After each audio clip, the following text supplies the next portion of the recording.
หลบซ้าย เอี่ยวขวา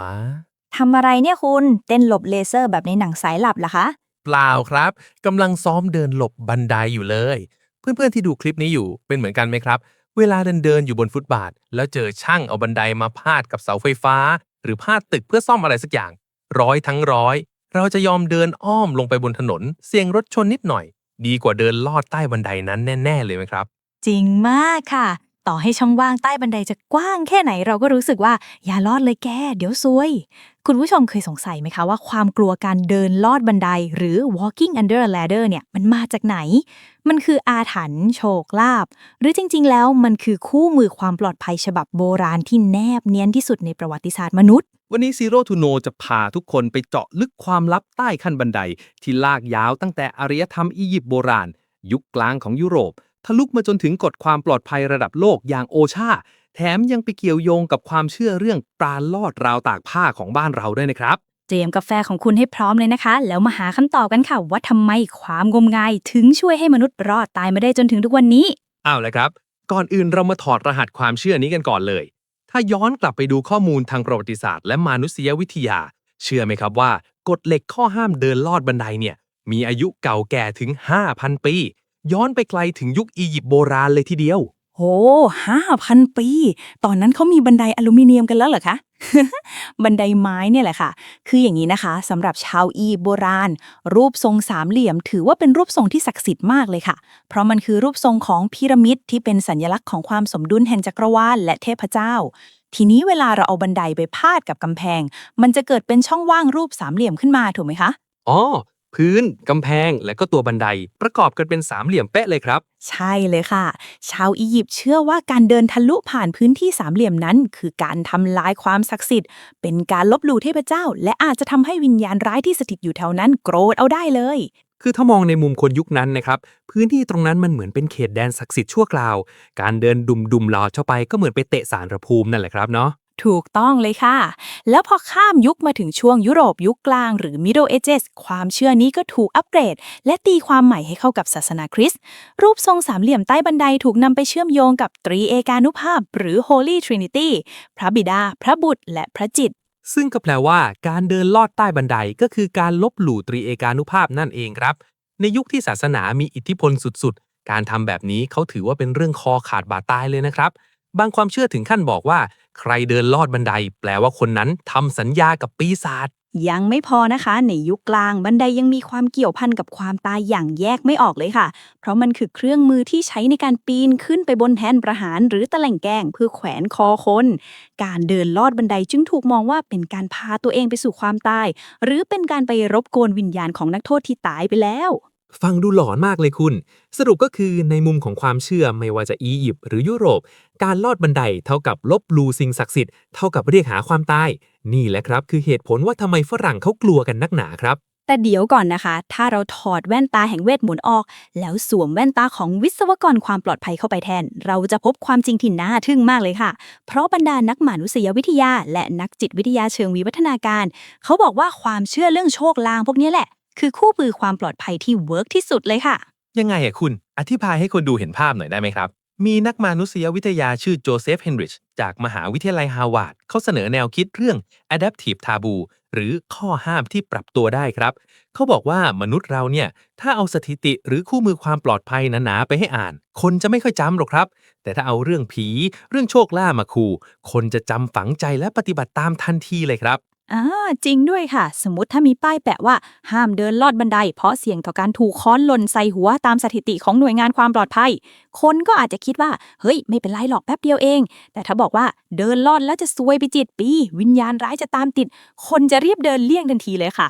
ภูมิปัญญาที่ห่อหุ้มด้วยความกลัวชัดๆเลยค่ะ ถูกต้องเลยครับ ซึ่งในความเป็นจริงข้อมูลจากสถาบันอาชีวนามัยและความปลอดภัยแห่งชาติ หรือ NIOSH และหน่วยงานอย่าง OSHA ระบุชัดเจนเลยนะครับว่าบันไดคือหนึ่งในเครื่องมือที่อันตรายที่สุดในไซต์งานก่อสร้างครับ ใช่เลยค่ะ จากข้อมูลด้านความปลอดภัย อุบัติเหตุจากการตกบันไดหรือ ladder falls accident และการถูกสิ่งของตกใส่หรือ struck by injuries เป็นสาเหตุหลักๆของการบาดเจ็บในสถานที่ทำงานเลยนะคะ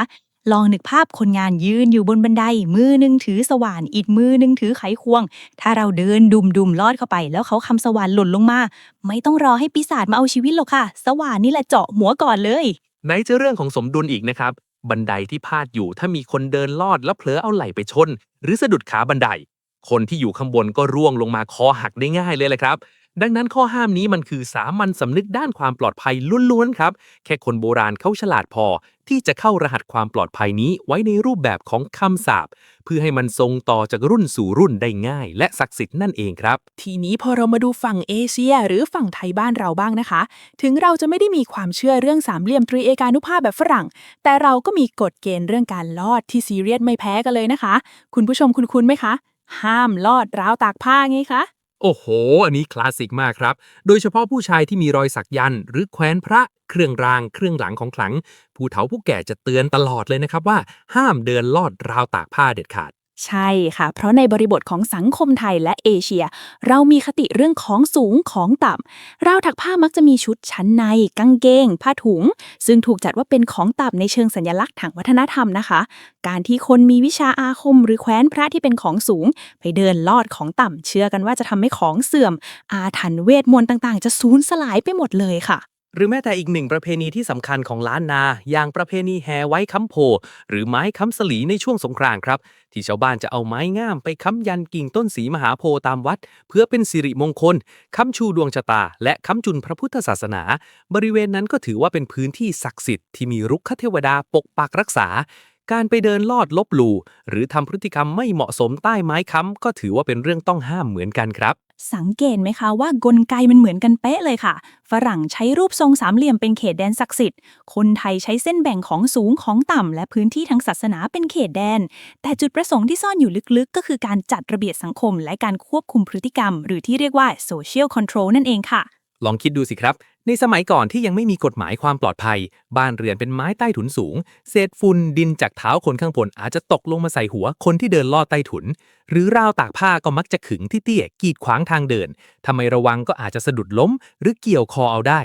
การสร้างกุศโลบายว่าลอดแล้วของเสื่อม มันช่วยให้คนมีสติระมัดระวังตัว และรู้จักจัดสรรพื้นที่ในบ้านได้ดีเยี่ยมเลยแหละครับ จริงที่สุดค่ะ เหมือนที่เอกสารทางจิตวิทยาบอกไว้เป๊ะเลยนะคะ มนุษย์เรามีความกังวลต่อความไม่แน่นอนในชีวิต สิ่งไหนที่เราควบคุมไม่ได้ เราจะสร้างความเชื่อหรือ superstition ขึ้นมาเพื่ออุดช่องโหว่ความกลัวนั้น การที่เราทำตามข้อห้ามมันทำให้เราเกิดความรู้สึกว่าฉันปลอดภัยแล้ว ฉันควบคุมชะตาชีวิตตัวเองได้แล้ว ถึงแม้ว่าจริงๆ แล้วการที่เราปลอดภัย มันเป็นเพราะเราไม่ได้เดินไปให้บันไดล้มใส่ หรือไม่ได้เดินไปเกี่ยวราวตากผ้าคลุ้มต่างหากล่ะครับ เอาละค่ะทุกคนฟังมาถึงตรงนี้น่าจะเห็นภาพตรงกันแล้วนะคะ ว่าไม่ว่าจะเป็นความกลัวการเดินลอดบันไดของฝรั่ง หรือการห้ามลอดราวตากผ้าของไทย แก่นแท้ของมันไม่ใช่ความงมงายไร้สาระใดๆเลยค่ะ ใช่ครับ แต่มันคือสุดยอดภูมิปัญญาในการจัดการความเสี่ยงของบรรพบุรุษเรา เป็นการเอาเรื่องความปลอดภัยในชีวิตประจำวัน มาคลุมด้วยผ้าคลุมของความเชื่อ ศาสนา และสิ่งลี้ลับ เพื่อให้มันกลายเป็นกฎกติกาที่คนในสังคมยอมปฏิบัติตาม โดยไม่ต้องตั้งคำถามครับ ดังนั้นคราวหน้าถ้าคุณผู้ชมเดินไปเจอบันไดพาดอยู่ ก็ไม่ต้องกังวลเรื่องคำสาปอียิปต์หรือวิญญาณร้ายในยุคกลางหรอกนะคะ แต่ให้กังวลเรื่องค้อนครีมหรือกระป๋องสีจากช่างข้างบนแทนดีกว่าค่ะ เดินอ้อมไปเถอะนะ ปลอดภัยทั้งกับตัวเราแล้วก็ช่างที่ทำงานอยู่ด้วยค่ะ สรุปคือโชคลาง ความงมงายหรือ superstition ไม่ใช่ตัวแทนของความโง่เขลานะครับ แต่มันคือวิวัฒนาการทางกลไกจิตวิทยา ที่ช่วยเผ่าพันธุ์มนุษย์ให้รอดตาย และสืบทอดกันมาได้จนถึงทุกวันนี้นั่นเองครับ ถ้าคุณชอบเรื่องราวสนุกๆ ได้สาระเปิดมุมมองแบบนี้ครับ อย่าลืมกดไลค์กดแชร์และกดติดตาม Zero to Know ไว้เลยนะคะ แล้วเจอกันใหม่ตอนหน้ากับเรื่องเล่าที่สนุกกว่าที่คิดครับ จากศูนย์สู่รู้สนุกทุกคลิป